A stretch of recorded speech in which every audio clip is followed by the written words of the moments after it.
Bonjour à tous, je m'appelle Debbie et je voulais partager mon histoire avec vous. Laissez-moi commencer par le début. Et moi, nous sommes rencontrés à l'université et sommes tombés follement amoureux.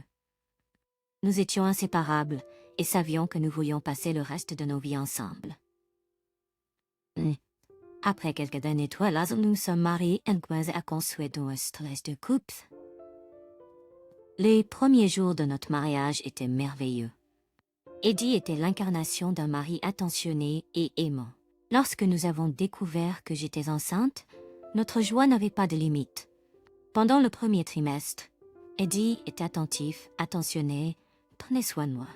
Il m'aidait avec les tâches ménagères, s'assurait toujours que j'étais à l'aise et me couvrait d'affection. Cependant, au fur et à mesure que la grossesse avançait, quelque chose a changé. Eddie a commencé à travailler des quarts de nuit, prétendant avoir besoin de gagner de l'argent pour soutenir notre famille en expansion. Je comprenais son dévouement, mais il est vite devenu évident qu'il évitait ses responsabilités à la maison. Je me souviens avoir ressenti tellement d'inconfort et de fatigue pendant ma grossesse. Les tâches simples sont devenues difficiles et j'avais besoin d'aide, mais Eddie semblait trop concentré sur son travail pour le remarquer. De me faciliter la vie. C'était comme s'il s'attendait à ce que je fasse tout toute seule. Je rentrais chez moi après une longue journée et il n'y avait aucune aide ni soutien de sa part. J'avais l'impression d'être un fardeau, luttant pour suivre les exigences de la grossesse et de la vie quotidienne. J'ai essayé de parler à Eddie, d'exprimer mes sentiments et à quel point j'avais besoin de lui. Mais à chaque fois, il a rejeté mes préoccupations en me disant qu'il avait du travail important à faire. C'était comme si ma douleur et mon inconfort ne lui importaient pas. J'ai regardé impuissante alors qu'Eddie s'éloignait, me laissant me sentir invisible et seule dans ma douleur. C'était un rappel douloureux de la distance grandissante entre nous. Me sentant invisible et seule dans ma douleur. C'était un rappel douloureux de la distance grandissante entre nous et j'ai réalisé que je ne pouvais pas compter sur lui pour le soutien dont j'avais désespérément besoin. Ma grossesse a été difficile pour moi. Je me sentais inconfortable et fatiguée la plupart du temps. Mon corps a subi beaucoup de changements et c'était pas facile à gérer. J'ai eu beaucoup de douleurs physiques, surtout dans le dos et les pieds. Certains jours, la douleur était si intense que je pouvais à peine marcher. Mes pieds étaient enflés et il était difficile pour moi de trouver du soulagement. C'était frustrant car je voulais profiter de ce moment spécial, mais l'inconfort rendait les choses difficiles. J'ai aussi dû faire face aux nausées matinales qui ont en fait duré toute la journée. Je me sentais nauséeuse et j'avais des vomissements fréquents. Cela rendait difficile pour moi de manger correctement et d'obtenir les nutriments nécessaires pour le développement de mon bébé. En plus de tout cela, j'ai eu des changements hormonaux qui ont affecté ma vie. J'avais des sautes d'humeur soudaines et des hauts et des bas émotionnels. Il était difficile de contrôler mes émotions et je me sentais dépassée par moments. Tout au long de cela, j'avais besoin de soutien et de compréhension de la part de mon partenaire, mais Eddie semblait trop concentré sur son travail et ne prêtait aucune attention à mes besoins. Incapable de porter le fardeau seule, j'ai demandé de l'aide à ma mère. Elle est venue séjourner avec nous pendant quelques semaines, fournissant les soins et le soutien dont j'avais désespérément besoin. Elle ne pouvait pas rester avec moi pendant toute ma grossesse à cause de son activité secondaire. Je me fichais que ma mère ne soit pas toujours là. J'avais juste besoin de quelqu'un pour m'aider et prendre soin de moi. Puis vint le jour où Eddie annonça qu'il partirait pour un voyage d'affaires de 2 semaines. Des larmes coulaient sur mon visage quand j'ai réalisé que la personne que j'aimais avait choisi son travail plutôt que notre famille. Je me sentais abandonnée, effrayée et complètement seule. Le poids de mes émotions pesait sur moi, brisant ma confiance et me laissant me demander si notre relation pourrait un jour être la même. Une semaine plus tard, le destin en a décidé autrement. Une douleur atroce a saisi mon ventre. J'ai rassemblé toutes mes forces pour rattraper mon téléphone, mais ma vision était floue.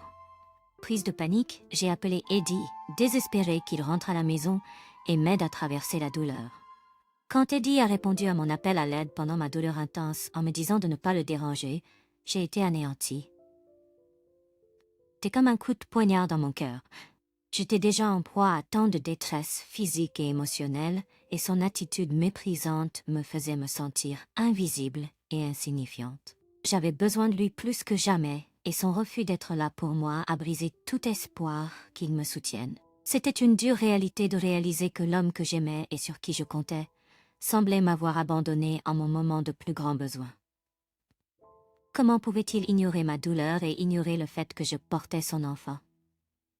C'était une vérité douloureuse à accepter, que l'homme que j'aimais et sur qui je comptais semblait m'avoir abandonné en mon moment de plus grand besoin. C'était comme si toutes les promesses que nous nous étions faites avaient été brisées en un instant. Je ne pouvais m'empêcher de remettre en question les fondements de notre relation et de me demander si ces actions étaient révélatrices d'un manque de soi et d'empathie plus profond. Malgré la douleur, je savais que je devais puiser dans ma force intérieure.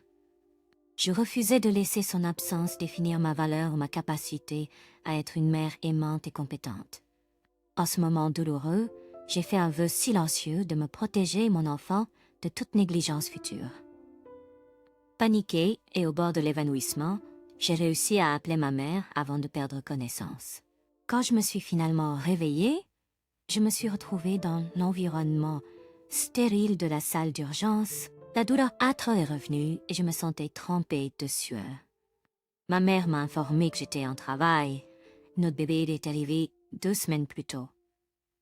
Le médecin m'a informé que le travail serait un peu difficile compte tenu de tous mes symptômes précédents et de mon évanouissement. J'étais terrifiée et je souhaitais désespérément avoir la main d'Eddie à tenir, mais j'ai plutôt tenu la main de ma mère pour avoir du soutien. Pendant le travail, j'ai ressenti une douleur intense et des émotions accablantes.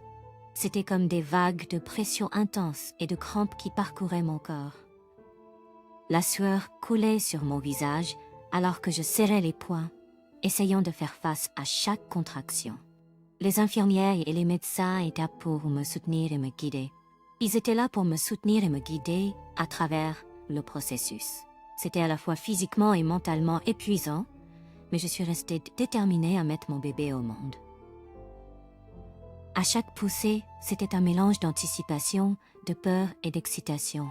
Et enfin, j'ai entendu les pleurs de mon nouveau-né, un son magnifique qui a fait couler des larmes de joie sur mes joues. La douleur du travail a été instantanément remplacée par un flot d'amour et un profond sentiment d'accomplissement, alors que je tenais mon précieux bébé dans mes bras pour la première fois. En tenant ma fille nouveau-née, je me suis émerveillée devant son visage précieux. Mais il y avait un vide là où Eddie aurait dû être.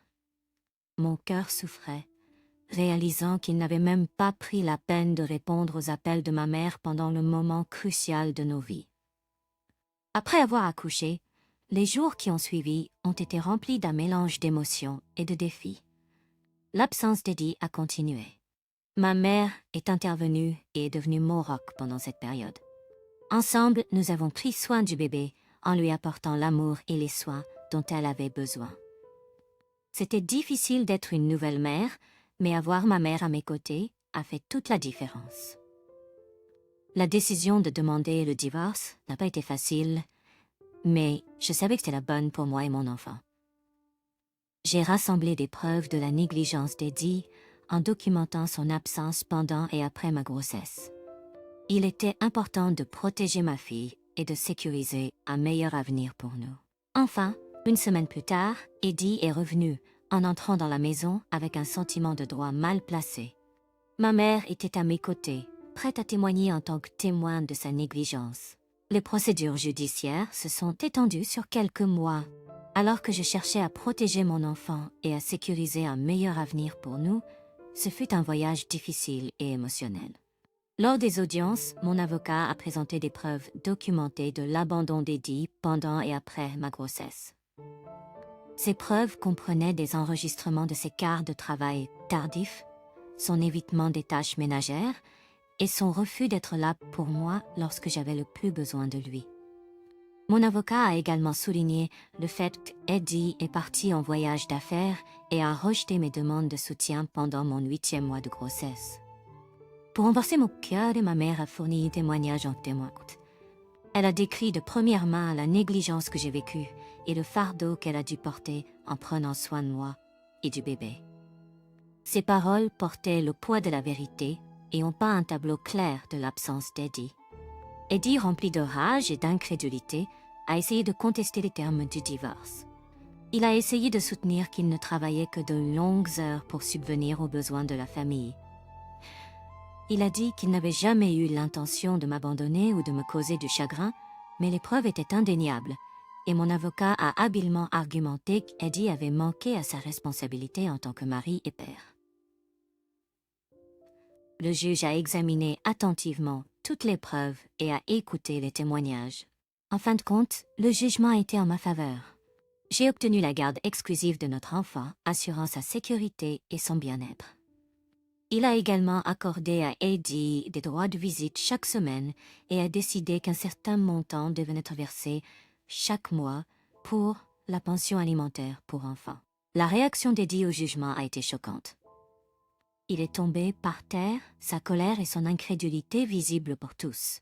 Bien que ce fût difficile de voir sa réaction, je savais au fond de moi que la décision du juge était juste et équitable. En quittant la salle d'audience ce jour-là, j'ai ressenti un mélange d'émotions. Il y avait un sentiment de victoire, sachant que j'avais lutté pour ce qui était le mieux pour mon enfant. Mais il y avait aussi une tristesse pour l'amour qui s'était évanoui dans la vie que j'avais imaginée pour ma famille.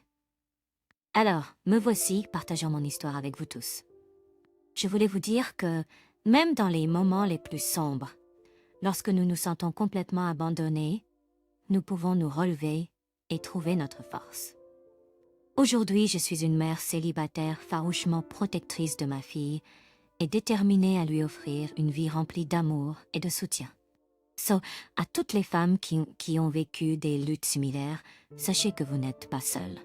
Cherchez le soutien que vous méritez. Entourez-vous de vos proches qui vous élèvent et rappelez-vous que vous êtes capable de créer un avenir meilleur pour vous et vos enfants.